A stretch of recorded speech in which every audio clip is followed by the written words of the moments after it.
I really want to thank Vishen and Tanya and Vina and all the Mind Valley staff for letting me share this story with you today because it's something I'm totally passionate about. So here's what happened. I woke up one morning at the age of 43 with the horrifying realization I had forgotten to get married. I had created this amazing career. I worked with all the top self-help and spirituality authors. I had created the career by prayers, processes, rituals, dancing naked under the moon. And it worked. It worked really well. So over here, life was great. But when I rolled over in my empty bed, kind of sucked. So I thought to myself, what if I could use these prayers, processes, and rituals to manifest my soulmate? And I didn't know if it was going to work. But I did. I made a list, and for 6 months I prayed, I chanted, I made vision boards, and then I met him. And 3 weeks later, we got engaged. A year later, we had 3 weddings. Then something else happened. Did you know relationships are hard? So I discovered I knew how to run a business. I knew how to be the boss. No partnership skills. Clueless how to be a wife. And stuff started to happen. So, for instance, I would get up in the morning, I'd go in the kitchen, I'd make my cup of English breakfast tea, and then I'd be done and I'd put my cup in the sink. And then my husband, my new gorgeous husband, would come in the kitchen and he'd say to me, "Why can't you put your coffee cup from the sink into the dishwasher?" It's like, well, I've been putting it in the sink for decades. It'll get there eventually. And then he'd say to me, "And how come there's always crumbs around the toaster?" And I'm like, what crumbs?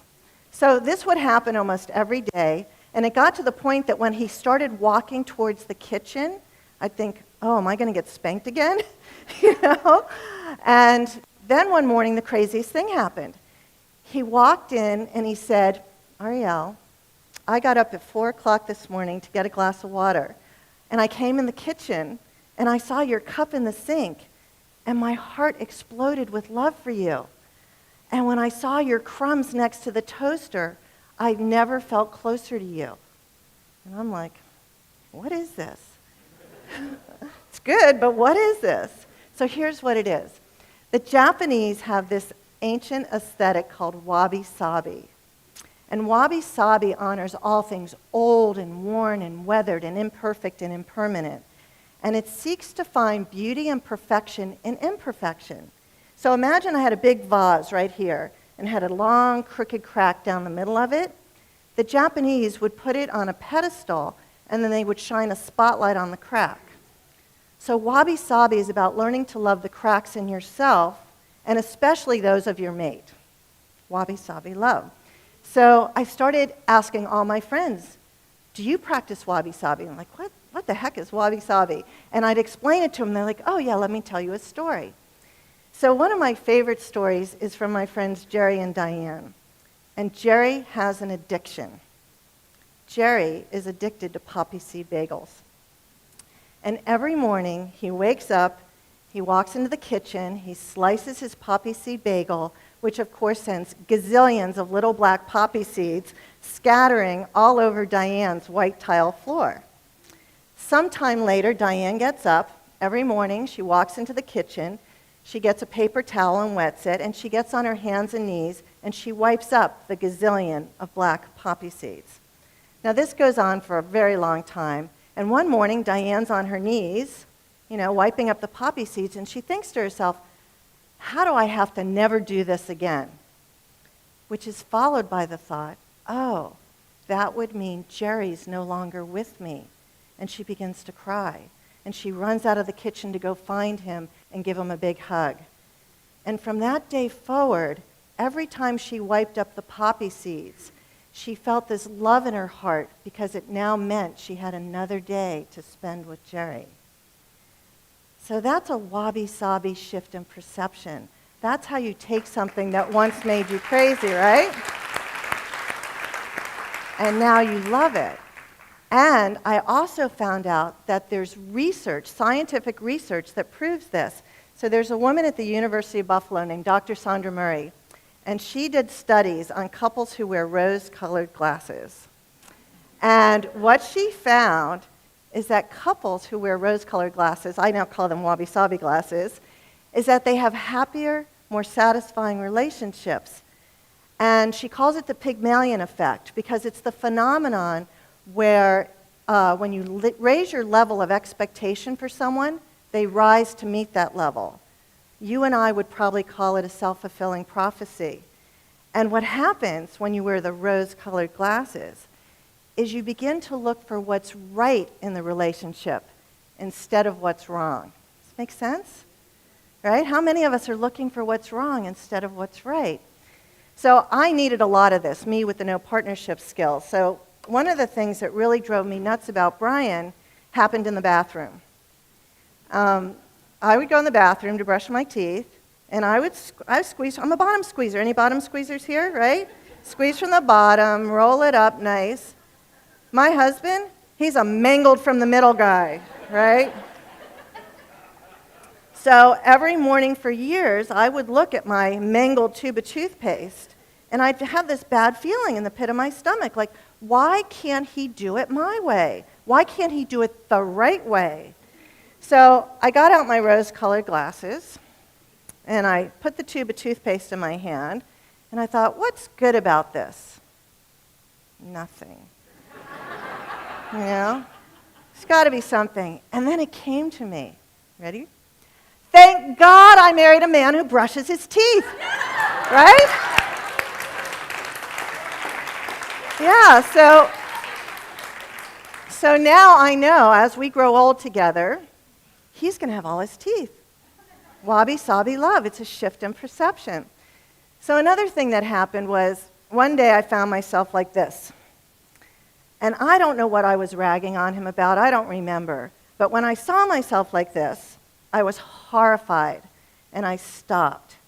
And I said to Brian, the next time this happens, and unfortunately there's going to be a next time, could you just kindly, gently, sweetly say to me, when did Sheila enter the room? Now, Sheila's my mother, and I love her to death. She's totally cool, and she's a typical overbearing Jewish mother. And Brian got it instantly, and he said, yes. And the next time I'm too patronizing, just say, when did Wayne arrive? That was his dad. So very quickly, we found these code names to diffuse what could have been World War III. And we still do it. He said to me last week, he goes, oh, I see Sheila's here. And it's great because I don't want to be this woman, you know? And he doesn't want to hear me ragging on him about something. And I checked in with some other friends. I said, do you have any code names? Are there things that you use and you do? And my friends John and Tracy told me this story. So John gets really jealous whenever Tracy's on the phone talking to a man or at a party. One day, they're at a cocktail party. John sees Tracy across the room talking to some handsome man. The green-eyed monster comes up. And John, who's a pretty conscious guy, stops himself and he says, what can I do here? What can I do? And he decides to create a sub-personality for himself called Luigi. And Luigi is this sort of slimy Italian guy with long curly hair and wears white shirts with big sleeves. And he walks over to Tracy and he grabs her around the waist and he says, you are my woman. You are not allowed to speak to any other man. I'm going to ravish you right now. He gives her a big hug. And like that, they're hugging, they're kissing, they're having fun. And anytime the green-eyed monster appears, John now becomes Luigi. So I know some of you are out there thinking, but Arielle, does this work for everything? What about if he's making me really crazy? And that happens. There will be times when you hate your spouse. Trust me, I know that happens. But so here's what it doesn't work for. It doesn't work for bad behavior. It doesn't work for abuse. It doesn't work for addiction. So if any of those are in your relationship, you need to go get professional help. But for almost anything else, you can find the wabi-sabi solution. So I have these other friends, Ed and Deb. And Ed's this big, big teddy bear of a guy, warm, friendly, wonderful. And his wife, Deb, is a real kind of get-it-done, bottom-line kind of girl. She likes to make her to-do list, cross things off, stay on a schedule.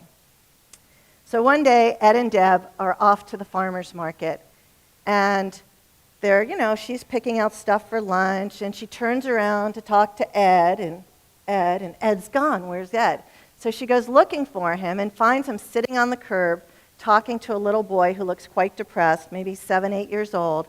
And she gets there just in time to hear Ed say to the little boy, "How does a camel hide in the desert?"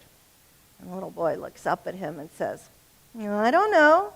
Ed says, "Camouflage!" And the little boy lights up and he smiles, and the mother's smiling because for the first time all day, the kid's happy. And Deb has this wabi-sabi epiphany. For the first time in 15 years, she gets her husband. And she sees that Ed has not been waking up every morning thinking, "How do I make Deb crazy today?" He wakes up in the morning, "How can I make somebody's day? How can I make somebody happy?" And she starts to cry. And she totally gets her husband and falls in love with him all over again. You seeing what this can do? I mean, you can totally shift something that once made you nuts into something that you love. So I had a really hard one that it took me a long time to figure out the wabi-sabi solution to. I'm a HSP. I'm a highly sensitive person. Any other HSPs in here? Right? A lot of you, right? So these bright lights are killing me. I hate them. Loud noises, so painful for me. My husband, news junkie to the max. MSNBC is on 24/7, really, really loud. When people say, "Who are your friends?" It's like, yeah, Rachel, Ed, right? What's his name, the cute one? So all the people on MSNBC are our closest friends. So anyway, every time I walk into the house, there's a TV on really loud. And I don't know if you've noticed this, but when you complain to your spouse about something, no matter how much you whine, bitch, and moan and ask them to change, do they ever change? Never, right? No matter how much you complain. So I'd walk in, "Oh, can you turn that down? Could you turn it off? When you leave the room, could you turn the TV off?" This went on for years. And then one day I came home, and every TV in the house was on, really loud. And Brian wasn't home. And then I saw the remote. Let's just pretend this is the remote. And I thought, God invented this just for me. All I have to do is walk around the house and turn off the televisions. It's really that simple because I saw that this wasn't a Brian problem. This was an Arielle problem. I was the one who doesn't like the loud noises. And now it's fixed. It's just the easiest thing in the world. So there's also another piece of it that I learned, and I'm going to tell you a story about it, but first we have to have an agreement. So the agreement is we're going to leave politics out of this, okay? No politics. So it's a story about Barack and Michelle Obama. So 10 years ago, they almost got divorced. Michelle was working this really big corporate job. She had the 2 young girls at home. She was feeling fat, unseen, unheard. Barack wasn't around much. He had told his grandmother he didn't think they were going to make it. She had told her mother she didn't think they were going to make it either. And then one morning at 5 in the morning, she woke up and she had this really big desire to go to the gym. She hadn't been to the gym in probably 4 months. And it was 5:30 in the morning, and she was feeling guilty because she thought, okay, the girls are going to get up, they're going to need breakfast. He doesn't know how to make breakfast. And then she thought, oh, what the hell? He went to Harvard, for God's sakes. He'll figure out breakfast. And she got out of bed and went to the gym. And while she was on the Stairmaster, this was 10 years ago, before we had ellipticals, she had this wabi-sabi epiphany. And she realized that she had been waiting for Barack to make her happy. And she realized that she needed to make herself happy. So when she got home, the girls were at the kitchen table with Barack eating their cereal. He had figured it out. And she announced to the family, we have new rules in the Obama household. 1, I'm taking my mother up on her offer to help me with the kids. 2, Barack, every day that you're home in Chicago, family dinner time at 6:30. 3, every Sunday is family day, no matter what. And 4, we're going to have a date night every week. And it transformed their relationship, and as you know, they're a very happy soulmate couple today. They're still in the White House with Mama Bear with them too, their grandmother. So personal responsibility becomes really sort of the cornerstone of wabi-sabi love. We're all responsible for making ourselves happy or figuring out how to get to the happiness. And unfortunately, we've all been brainwashed. You know, we've all bought into this myth that we need to be perfect, our bodies need to be perfect, our spouses, our kids. HDTV would like your home to be perfect, furniture and all. And the truth is, it's impossible. The striving for perfection leaves us sad, angry, disappointed, upset, upside down. It's just not possible. So I think right now we should have an agreement to change the word perfection to pure fiction. Right? Because that's what it is. Yeah, pure fiction. And really coming to understand and embrace wabi-sabi love has finally made me a good partner. We just had our 15th wedding anniversary. We're still blissfully in love. Things are really great. And I know that this stuff really works because if you decide to shift from what I call annoyed to enjoyed, you can change conflict into compassion. Because I want you to think of your partner's annoying behaviors as a gift. They're doing this so you can be a more loving, kinder, generous person. They're there to be your teacher, to really show you how to be a wabi-sabi artisan. Anybody willing to do that? Yeah. Now, the other good part about it is you can do it with yourself. So if you're beating yourself up, you're making yourself wrong, just say, I'm having a wabi-sabi moment, and find something good in it. And I'll give you an example. I'm a really sloppy eater. If any of you have eaten with me, you know this. When I eat, I'm very into it, and my food gets on me, and it gets on you. And I'll probably eat the food off your plate as well. So my story is that the way I eat is a demonstration of my enthusiasm for life. So I no longer have any guilt or shame around my disgusting eating habits. Got it? All right, so I want to leave you with one thought.